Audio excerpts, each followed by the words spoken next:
अम्मी, क्या इस साल भी हमें ईद के कपड़े नहीं मिलेंगे? हाँ बेटा, इंशाल्लाह इस साल मिलेंगे। बेटा, अल्लाह पर भरोसा रखो, वो अपने बंदों को कभी अकेला नहीं छोड़ता। बेटा अहमद, दुकान पर जाकर कहो थोड़ा आटा दे दें, हम बाद में पैसे दे देंगे।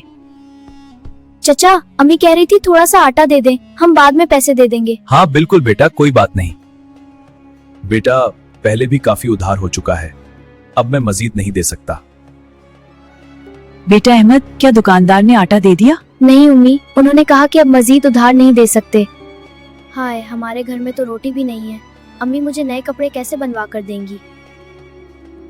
चलो कोई बात नहीं, अल्लाह का शुक्र है, मैं पुराने कपड़े पहनकर ही ईद मनाऊंगा पाली। या अल्लाह, हमें किसी के सामने हाथ फैलाने की नौबत ना आए तो ही हमारा मददगार है। अगर मैं ज़कात अदा न करूं तो क़यामत के दिन अल्लाह को क्या जवाब दूंगा? बेटा हसन, आज हम खुद जाकर मुस्तहिक लोगों को ज़कात देते हैं। बहन, हम ज़कात देने आए हैं, अगर आप मुस्तहिक हों तो ये कबूल कर लें। अम्मी के अल्लाह ने हमारी दुआ सुन ली। हाँ बेटा, अल्लाह सब सुनता है। या अल्लाह, तेरा शुक्र है, तूने हमें मायूस नहीं किया। अम्मी, क्या ये कपड़े अल्लाह ताला ने हमें ईद के लिए दिए हैं? जी हाँ बेटा, ये अल्लाह का तोहफा है। अब मैं भी ईद के दिन दूसरे बच्चों की तरह नए कपड़े पहनूंगा ना? हाँ बिल्कुल मेरे प्यारे बेटे। हाँ बेटा, ये अल्लाह की ही रहमत है।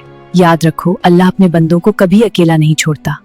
वाकई ज़कात देने से माल कम नहीं होता, बल्कि किसी की जिंदगी में खुशी आ जाती है।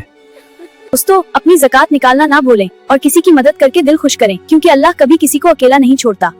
दोस्तों, इस कहानी को पूरा देखना और अगर आपको पसंद आए तो लाइक और सब्सक्राइब करना ना भूलें, ताकि मैं आपके लिए और भी ऐसी कहानियाँ लेकर आ सकूं।